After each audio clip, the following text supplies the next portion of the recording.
Ish-kryeministri Sali Berisha ka reaguar ndaj thirrjes për të dëshmuar në SPAK në lidhje me ngjarjen e 21 janarit ku mbetën të vrarë 4 protestues. Ai deklaron se do të marrë pjesë vetëm nëse ftesa i dërgohet në mënyrë zyrtare dhe të rregullt, duke shtuar se ka vetëm një kusht që unë të marr thirrjen. Por ka vetëm një kusht që unë të marrë thirrjen. Duhet vi, siç kanë ardhur në 10 njoftime tjera dhe unë jam përgjigj çdo njoftimi që ka ardhur. Kurse përdorimi i kësaj është akti shëmtuar i Altin Troplinit, një shërptor, një mercenar i regjimit i Edi Ramës, që kujton se mund të mbuloj sadopak me zhurma të tilla krimet e shëmtuara të Ramës dhe Ballukut. Nga ana tjetër, SPAK sqaron se fletthirrja për ish-kryeministrin është dorëzuar në 3 adresa: kuvent, selinë e partisë dhe banesën e tij personale, duke hedhur poshtë pretendimet për mosdërgim të saj. Berisha përsërit se ka marrë në banesën e tij qindra njoftime dhe letra nga institucione të ndryshme, duke përfshirë edhe gjykatën.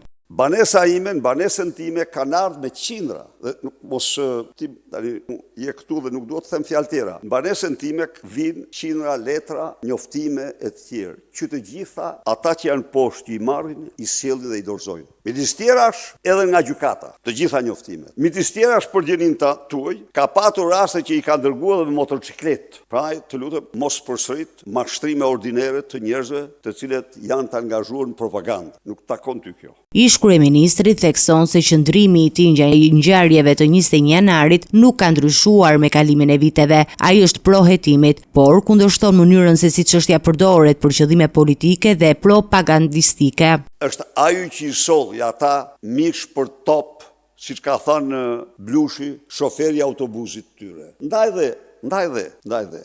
Është çështje hetur. Është çështje hetur kur unë kam qenë dhe s'kam qenë pushtet, por e hetur nga armiq të egër të Partisë Demokratike dhe të qeverisime, të etiketuar nga unë në mënyrën më të qartë se ç'përfaqësojnë. Bllokimin e hetimit. Berisha shton se drejtësia duhet të përqendrohet edhe te ngjarjet më aktuale si atentati kundër bashkëpunëtorit të Emiliano Shullazit, një ngjarje që sipas tij implikon edhe 2 ministra. Për lidhjen si mishi me thoj të Muç Shaljanit me Ervin Hoxhën dhe të Gilmando Danit me Blendi Goxhën. Kjo është një histori e turpshme, si nderon kjo censurë.